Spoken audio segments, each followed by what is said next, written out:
하나님의 말씀 욥기 42장 7절입니다. 욥기 42장 7절.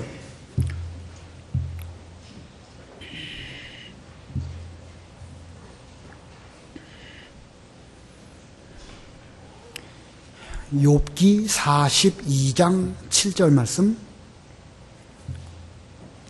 여호와께서 욥에게 이같이 말씀하신 후에 대만 사람 엘리바스에게 말씀하셨다. 내가 너와 내 두 친구에게 진노하니 이는 너희가 나에 대해 말한 것이 내 종 욥처럼 옳게 말하지 못했기 때문이다. 그러므로 이제 너희는 수송아지 7과 수량 7을 취하여 내 종 욥에게 가서 너희를 위하여 번제를 드려라. 내 종 욥이 너희를 위해 기도할 때 내가 그를 기쁘게 받을 것이니 내가 너희의 어리석은 대로 너희에게 갚지 않을 것이다. 참으로 너희가 나에 대해 말한 것이 내 종 욥처럼 옳게 말하지 못했다. 이에 대만 사람 엘리바스와 수아 사람 빌닷과 나아마 사람 소발이 여호와께서 그들에게 말씀하신 대로 행하였고 여호와께서는 욥을 기쁘게 받으셨다. 거기까지 봉독합니다. 오늘 본문의 내용은 욥이 제사장으로서 자기 친구들을 위하여 제사를 드려준 내용입니다. 그래서 제사장 욥, 제사장 욥이라는 제목으로 본문을 전하겠습니다. 이 욥기는 1장에서 욥이 자기 식구들을 위하여 제사를 드리는 말씀으로 시작을 해서 이제 마지막에서는 자기 친구들을 위하여 제사를 드리는 내용으로 끝이 납니다. 1장에서는 자기 자녀들을 위해서 제사를 드린 그런 제사장이었고 여기 42장에서는 친구들을 위한 제사장으로 기록되어 있습니다. 욥기 1장에서 욥은 어떤 제사장이었는가? 오래전에 우리가 아버지 욥에 대해서 배운 적이 있죠? 잘 한번 생각해 보시고 그 말씀 기억해 주시면 감사하겠습니다.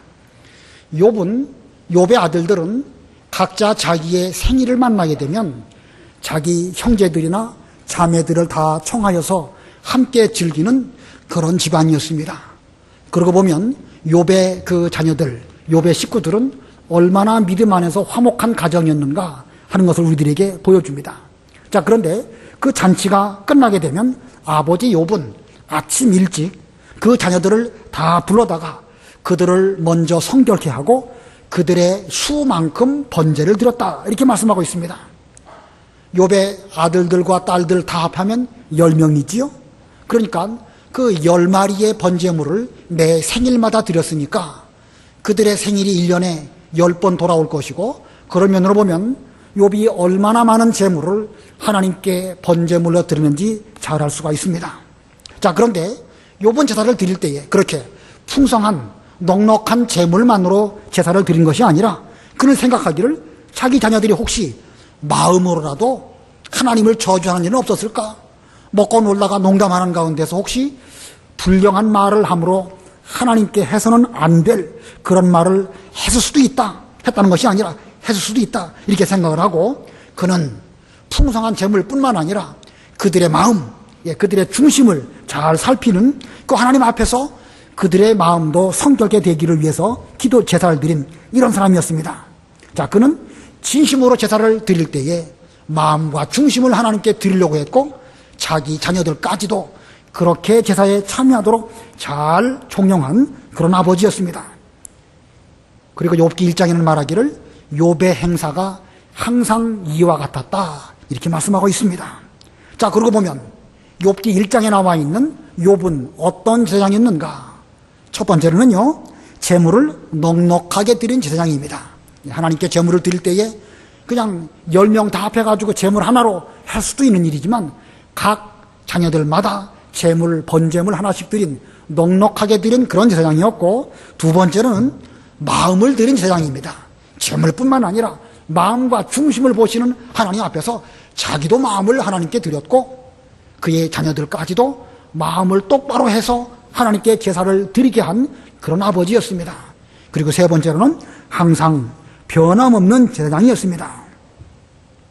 이런 제사장 욥은 1장에서 볼 때에 하나님께 대하여 정말로 괜찮은 제사장입니다. 그러나 1장에서 하나님께서는 욥의 제사를 어떻게 받으셨다 이런 말씀은 없고 오히려 사탄으로 말미암아 큰 환난이 욥에게 찾아옵니다. 욥이 겪은 환난이 얼마나 무섭고 큰 것인가 이거 굳이 말씀드리지 않아도 이미 여러분들은 잘 아실 것입니다.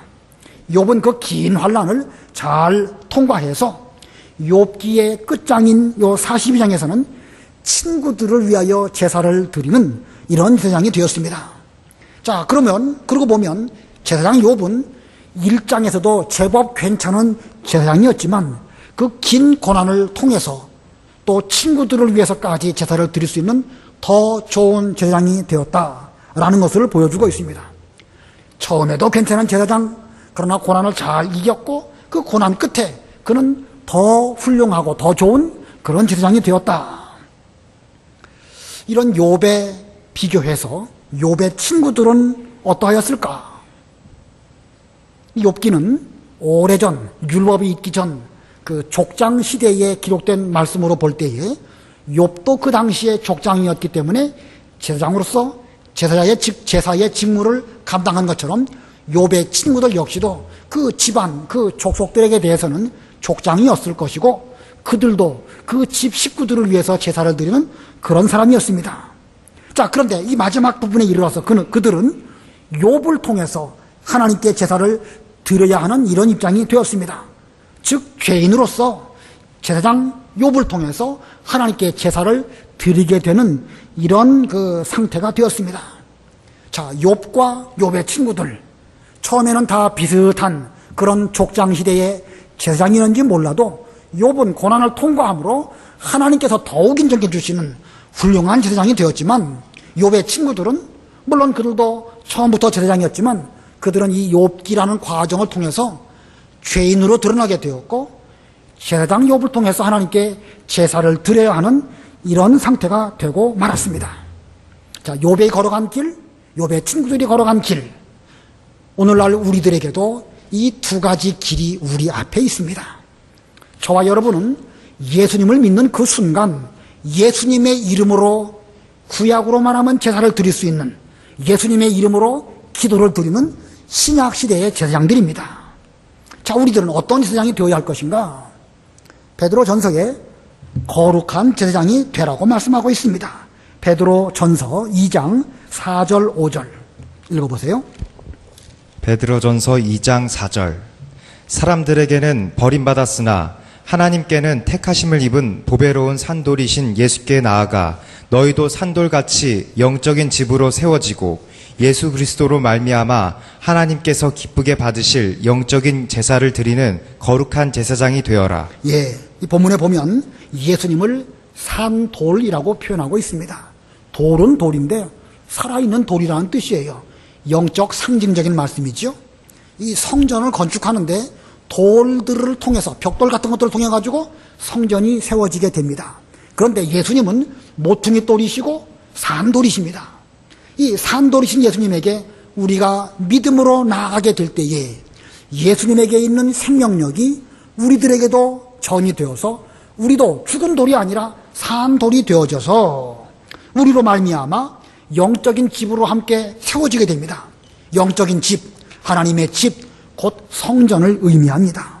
우리 모두가 다 예수님에게 나아가서 산돌과 같이 이 거룩한 돌로 하나님의 그 집을 지어가는 그런 교회로 세워지게 되고, 그리고 끝에는 하나님께서 기쁘게 받으실 영적인 제사를 드리는 거룩한 제사장이 되어라. 우리에게 대해서 성전이 되어질 뿐만 아니라 그 안에서 하나님이 기쁘시게 받으시는 제사를 드리는 제사장, 특별히 거룩한 제사장이 되어라, 이렇게 말씀하고 있습니다. 여기 거룩한 제사장이 되어라 하시는 말씀, 이것은 영적 제사를 드리는 거룩한 제사장이 되는 것으로 끝나라, 그런 뜻이 아닙니다.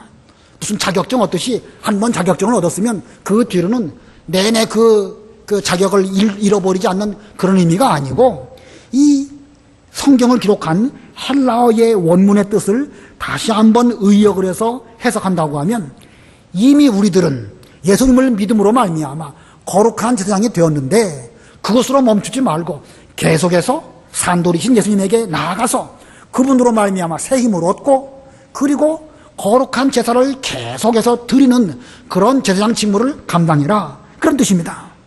자, 그러므로 우리 역시도 여기 욥이 처음에도 온전하고 거룩한 제사장이었지만 그런 고난을 잘 통과한 뒤에 더 훌륭한, 더 거룩한 이런 제사장이 된 것처럼 우리들도 그렇게 되라는 것이 성경의 명령입니다. 욥의 고난의 과정, 이것은 곧 산돌이신 예수님에게 계속해서 나아가게 되다가 마침내 예수님을 만나 뵙고 자기의 의를 내려놓고 예수님의 의를 힘입어서 더욱 거룩한 제사장의 직무를 감당하는 이런 욥이 되었던 것입니다. 오늘날 우리들도 예수 믿는 그 순간 예수님의 이름으로 제사를 드릴 수 있는 이런 제사장들입니다. 그러나 계속 거기에만 머물러 있으면 안 됩니다. 거기에만 머물러 있으면 마치 무슨 자격증을 따고 그걸로 멈춘 것과 다를 바가 없습니다. 우리는 무슨 법적으로 드리는 것이 아니라 점점 더 거룩하고 점점 더 순전해지고 점점 예수님을 가깝게 나아가서 예수님의 능력을 더 많이 힘입어서 이제는 더욱 거룩한 제사장이 되어라. 이것이 이 베드로 전서에 우리에게 대해 주시는 명령이고 욥기가 우리에게 주시는 명령입니다. 우리도 여러 가지 고난을 겪고 있지만 욥과 같이 이 예수님에게로 가까이 나아가고 또 나아가서 마침내 주님을 만나고 예수님의 의를 우리가 덧입기 위해서 내 의를 내려놓는 이러한 가운데에서 제사장이지만 더욱 거룩한 제사장이 되도록 노력하는 우리 모두들이 되어야 되겠습니다. 자, 그러면 본문에서 이 욥은 제사장으로서 어떤 좋은 제사장이 되었는가, 본문 가운데 두 가지로 살펴보려고 합니다. 욥은 어떤 제사장이었는가? 첫 번째는요, 하나님께 인정받는 제사장입니다. 어떤 제사장이요? 하나님께 인정받는 제사장. 본문 7절 읽어보세요.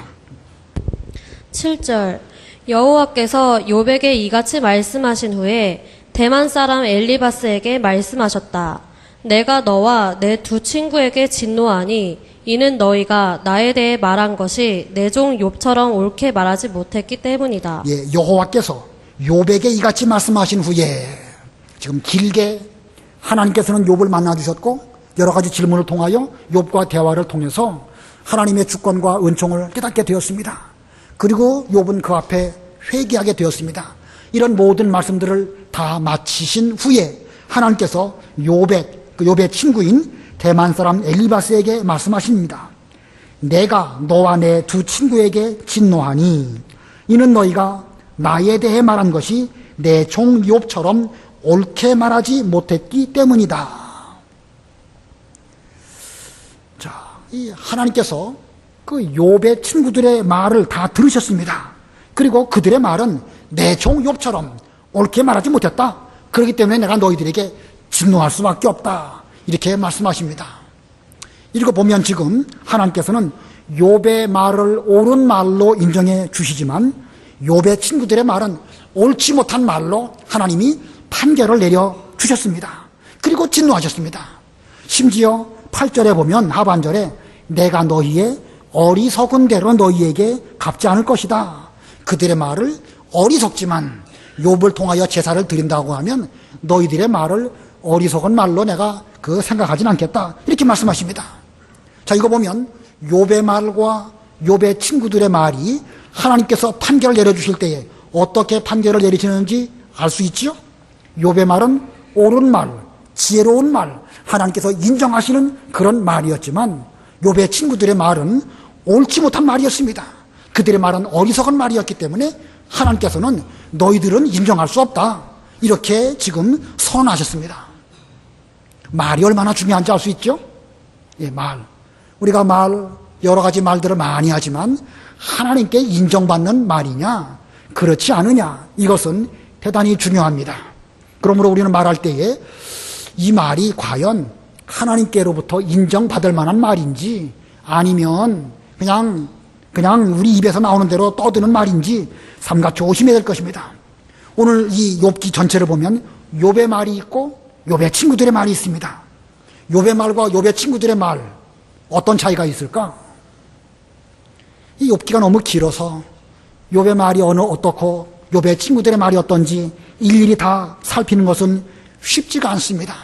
그래서 개괄적으로 욥기 전체의 여러 말들을 개괄적으로 정리를 해볼 때에 두 가지로 그 정리할 수 있습니다. 욥의 말과 욥의 친구들의 말을 비교해 볼 때에 두 가지로 정리할 수 있겠는데, 첫 번째는요, 이 욥의 말은 자기를 향한 말이라고 하면 욥의 친구들의 말은 남을 향한 말입니다.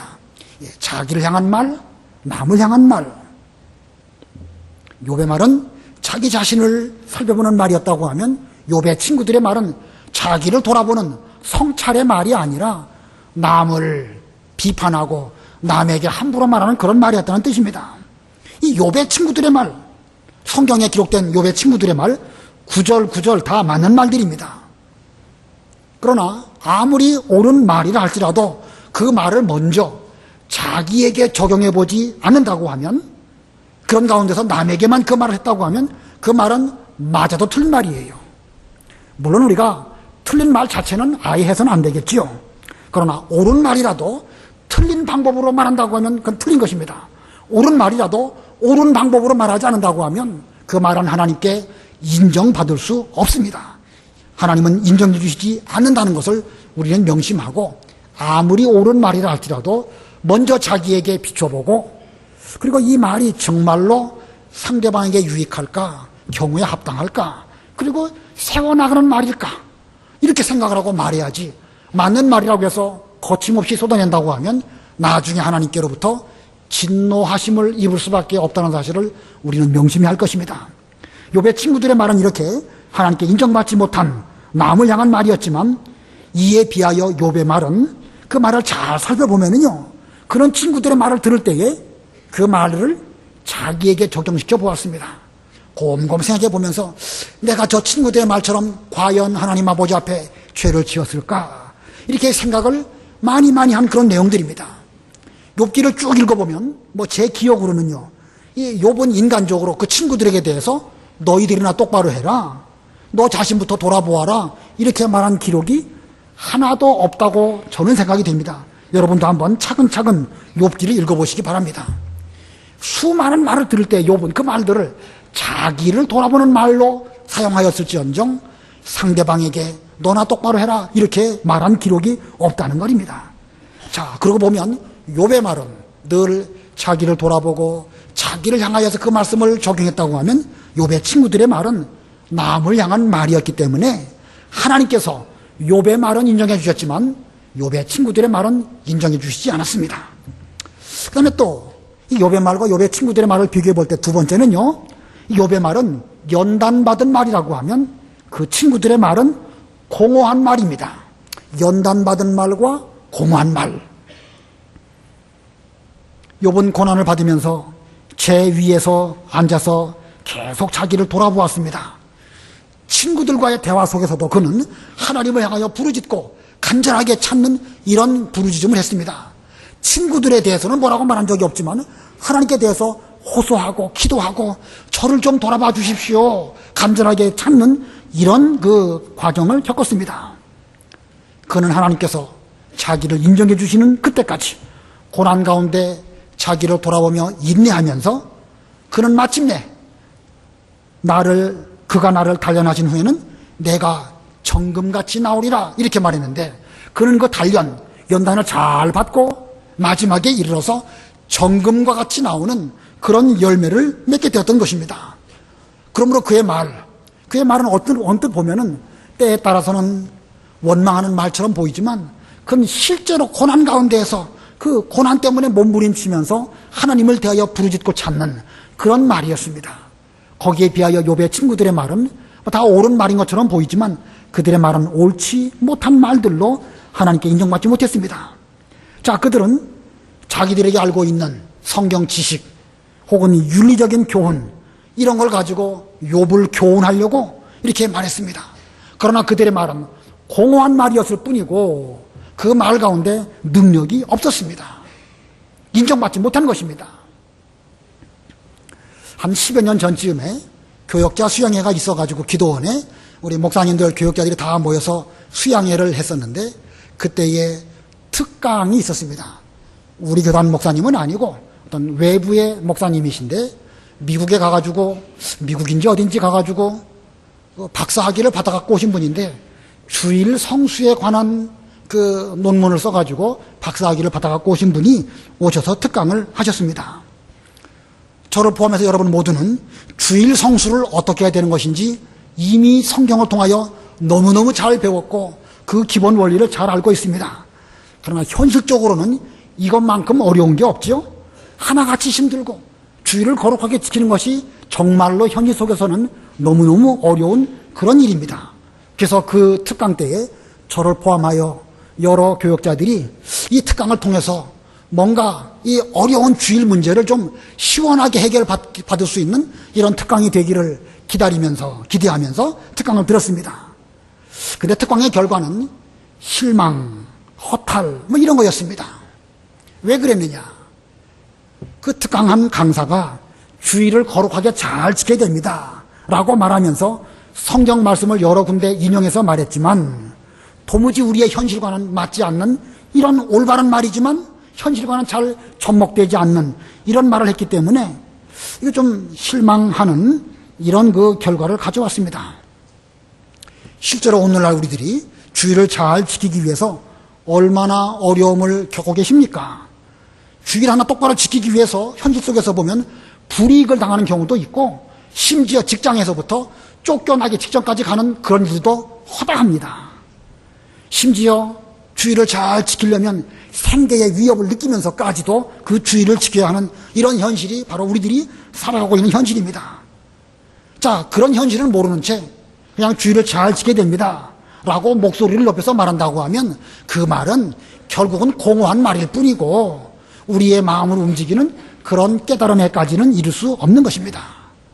자, 그러므로 우리는 하나님을 제대로 인정을 받으려면 옳은 말, 맞는 말, 성경 지식이라 할지라도 그것만 말해서는 곤란한 것입니다. 물론 성경을 변질시키는 뜻은 아니에요. 순수한 하나님의 말씀을 있는 그대로 전하는 것이 중요한데 먼저 그 말씀을 자신을 만드는 가운데에서 잘 인격을 잘 함양하고 그리고 본인 스스로가 그 말씀대로 살려고 하면서 고난을 느끼면서 본인도 그 고난 가운데 몸부림치면서 혹시 그런 환경은 아니라 한다면 역지사지의 마음으로 저 형제가 주의를 제대로 지키기 위해서 얼마나 어려울까 좀 바꾸어서 생각을 해보는 가운데에서 주의를 잘 지키시기를 바랍니다. 힘들어도 이렇게 말한다고 하면 어느 정도 그 말이 마음에 와 닿을 것입니다. 그러나 그런 것이 없이 주의를 잘 지켜야 됩니다. 술 먹으면 안 됩니다. 우상 제사하면 안 됩니다. 성경 원리에 맞는 말일지라도 그냥 그렇게만 말한다고 하면 그것은 공허한 말일 수밖에 없는 것입니다. 오늘날도 우리가 어떤 계명이든지 주일 문제뿐만 아니라 어떤 계명이든지 그 계명 하나를 똑바로 지키려고 하다 보면 우리의 전 인생이 왔다 갔다 하기도 하고 어떤 경우는요 심지어 생명이 왔다 갔다 하는 그런 경우도 있습니다. 이런 사실을 잘 기억하고 오늘날 우리들은 진심으로 그 제사장으로서 그 제사를 드리러 오는 다른 사람들을 위해서 그 경우에 합당한 말 하나님께 인정받을 수 있는 이런 말을 하는 그런 제사장들이 돼야 됩니다. 여기 계신 여러분들은요 오늘날 다 제사장들이에요. 집에서 다 부모님들이시지요. 욥과 같은 위치에 있습니다. 자녀들을 위해서 기도해 주셔야 됩니다. 그런데 기도해 주시거나 자녀들을 신앙으로 잘 훈계하실 때에 어떻게 해야 될까? 공허한 말로 하시지 말고 자신이 먼저 그 어려운 것을 좀 이해를 하고 그 입장이 되어서 잘 권면하고 알아주고 그런다고 하면 그 쓸만한 하나님께서 인정해 주시는 그런 제사장이 될 수가 있는 것입니다. 부모로서 먼저 믿은 성도로서 혹은 주일학교 교사로서 우리 자신의 제사장 직분을 잘 감당하기 위해서는 우리의 말 정말로 조심해야 됩니다. 늘 자기를 먼저 돌아보고 삶 가운데 잘 연단받은 가운데에서 상대방에게 말할 수 있는 이런 제사장이 되어야 됩니다. 그래서 성경은 말씀하기를 하나님의 나라는 말에 있지 아니하고 무엇에 있다? 능력에 있다는 게 능력.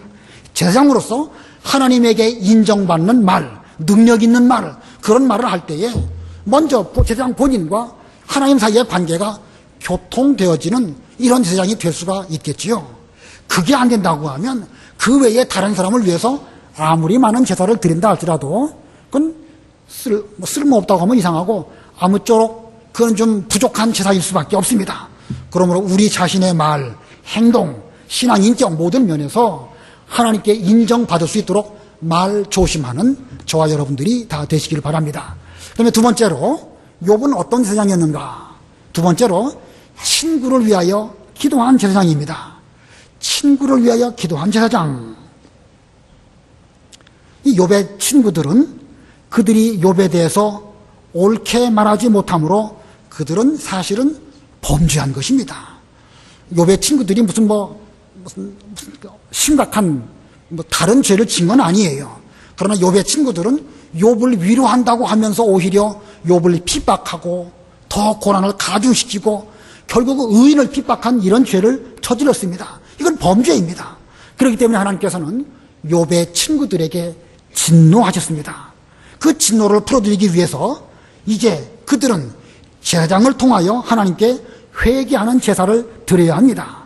그래서 하나님께서는 욥의 친구들에게 제사 드릴 것을 명령하셨습니다. 본문 8절 읽어보세요. 8절. 그러므로 이제 너희는 수송아지 7과 수양 7을 취하여 내 종 욥에게 가서 너희를 위하여 번제를 드려라. 내 종 욥이 너희를 위해 기도할 때 내가 그를 기쁘게 받을 것이니 내가 너희의 어리석은 대로 너희에게 갚지 않을 것이다. 참으로 너희가 나에 대해 말한 것이 내 종 욥처럼 옳게 말하지 못했다. 예, 하나님께서는 욥의 친구들에게 수양 7, 수경서 7, 수송아지 7 가지고 욥에게 가가지고 욥을 통하여 제사를 드려라 이렇게 말씀하셨습니다. 왜 하나님께서는 특별히 제사장 욥을 통하여서 하나님께 제사를 드리라고 했을까? 욥 말고 다른 제사장을 통해서 제사를 드린다고 하면 하나님께서 그 제사를 안 받으실까요? 지금 욥의 친구들에게 욥에게 가가지고 제사를 드려라 이렇게 말씀하셨어요. 근데 이들이 욥에게 가지 아니하고 다른 제사장, 그 당시에 다른 제사장이 있지 않겠습니까? 그들에게 가가지고 제사를 드린다고 하면 하나님께서 그 제사를 받으실까요? 안 받으실까요? 답이 없으십니까? 자, 하나님께 대하여 올바른 회개의 제사를 드리기 위해서는 먼저 자기가 잘못한 그 상대방을 통하여 회개가 이루어져야 그 다음에 하나님께 대한 제사도 기도도 제대로 이루어지는 것입니다. 예를 들면 내가 지금 하나님께 제사를 드려야 되겠는데 죄가 있어가지고 A라는 사람을 통해가지고 잘못했단 말이에요. 그러면 먼저 A라는 사람한테 찾아가가지고 내가 이만저만 해서 당신에게 잘못했습니다. 서로 화해하고 그리고 그 뒤에 가갖고 하나님께 제사를 드려야 그 제사가 합당한 제사가 되는 것이지, A라는 사람하고는 막혀 있는데 거기 막힌 건 그대로 두고 다른 데 가가지고 제사를 잘 드렸다, 수송아지 7, 그 수양 7이 아니라 훨씬 더 많은 제사를 제물로 제사를 드린다 할지라도 하나님은 기뻐 받으시지 않는다는 것입니다. 자, 그래서 하나님께서는 이 욥의 친구들로 하여금 욥에게 먼저 가서 그에게 잘 사과하고 그리고 제사를 드려라 이렇게 말씀하신 것입니다. 이들이 욥에게 그 제물을 가지고 갔을 때 뭐라고 말했을까요? 아이 친구여, 우리가 당신을 위로하러 온다고 했지만 지금까지 이런저런 말로 말했는데 오히려 이것이 당신을 괴롭히게 되었습니다. 이것이 하나님께 대하여 범죄한 것이 되었기 때문에 우리가 회개하오니 우리를 위해서 하나님께 기도해 주시기 바랍니다. 분명히 그렇게 말하고 제사를 드렸을 것이지 그냥 아무 밑도 끝도 없이 제물만 딱 가지고 가가지고 제사 드려주세요 이렇게 하지는 않았을 것입니다. 자, 그러면 이렇게 자기에게 친구들이 제물을 가지고 왔을 때에 제사장 욥은 그들에 대해서 어떤 심정으로 제사를 드렸을까? 욥에게 있어서 그 친구들은 어떤 친구들입니까? 진짜 진정한 친구일까요? 아닐까요? 친구이긴 하죠. 친구이긴 하는 것은 맞습니다. 그러나 이 위로한다고 하면서 여러 가지 힘들게 하고 괴롭게 하는 걸 볼 때에 때로는 친구가 아니라 원수처럼 보이기도 하는 이런 면이 있습니다. 자, 그런데 하나님께서는 그 친구들을 통해서 친구들에게 그 욥을 통하여 제사를 드려라 이렇게 하셨습니다. 이 욥 입장에서는 어떻게 해야 되겠죠? 그들이 제물을 가지고 왔을 때에 욥은 그 친구들을 위해서 기도할 제사를 드릴 때 어떻게 했을까? 번제물을 가져왔으니까 번제물을 잡아가지고 피는 뽑아서 제단에 뿌리고 그 제물은 각을 떠서 번제단 위에 올려놓고 불 태우고 다 타고 나면 이제 끝났으니까 돌아가시오 이렇게 했을까? 아무 생각 없이 그냥 공식적으로 제사만 드렸다. 그건 올바른 제사라고 말할 수가 없습니다. 욥은 적어도 그렇게 하지 않았습니다. 본문 9절 읽어보세요. 9절. 9절. 이에 대만 사람 엘리바스와 수아 사람 빌닷과 나아마 사람 소발이 여호와께서 그들에게 말씀하신 대로 행하였고 여호와께서는 욥을 기쁘게 받으셨다. 예, 여호와께서는 욥을 기쁘게 받으셨다. 욥의 제사를 기쁘게 받으셨다는 것입니다.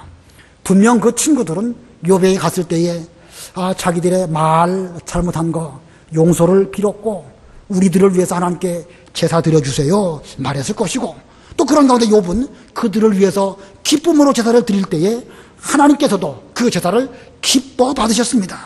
이것은 욥의 제사가 하나님 보시기에 합당한 제사였고 하나님께서 기뻐하셨고 그가 드린 제사 곧 기도를 받으심으로 그 친구들의 죄를 용서해 주셨다, 이런 의미를 담고 있는 말씀입니다. 욥이 어떻게 그 친구들을 위해서 이런 제사를 드릴 수 있었을까? 욥기 전체를 통해서 우리에게 교훈하는 말씀, 욥이 깨달은 거 한마디로 말하면 하나님의 뭐라고 그랬죠? 주권입니다. 주권. 욥은 이걸 깨달았어요. 심지어 친구들마저도 하나님의 손 안에 있어서 자기를 만들고 자기를 회개케 하기 위하여 하나님이 쓰시는 그 도구로 깨달았습니다. 비록 자기를 힘들게 했을지라도 진심으로 그는 그 세 친구를 사랑했고 사랑하는 마음으로 그들을 위하여 하나님께 제사를 드렸습니다. 이것이야말로 친구에 대하여, 한때는 원수 같은 친구들에 대하여서 사랑으로 승리하는 방법입니다. 욥은 하나님께 대하여 인정받는 제사장이 되었고 그 다음에는 자기를 힘들게 했던 친구들을 진심으로 사랑해서 그들을 위하여 하나님께 복 빌어주고 죄 용서를 빌어주는 이런 정말로 좋은 기도하는 제사장이 되었던 것입니다. 이러한 욥의 모습, 이러한 제사장 욥의 모습을 볼 때에 우리는 예수님의 모습을 발견할 수 있습니다. 예수님은 어떤 제사장이신가? 예수님은 멜기세덱의 반차를 쫓아서 오신 대제사장이십니다. 그분은 먼저 자신을 거룩한 산 제물로 하나님께 드리심으로 하나님께 인정받으셨고 하나님께 인정받으심으로 부활하셔서 지금은 하나님 보좌 우편에 앉아 계십니다. 그리고 지금 하시는 일이 무엇이지요? 하나님 보좌 우편에서 지금 하시는 일이 무엇입니까?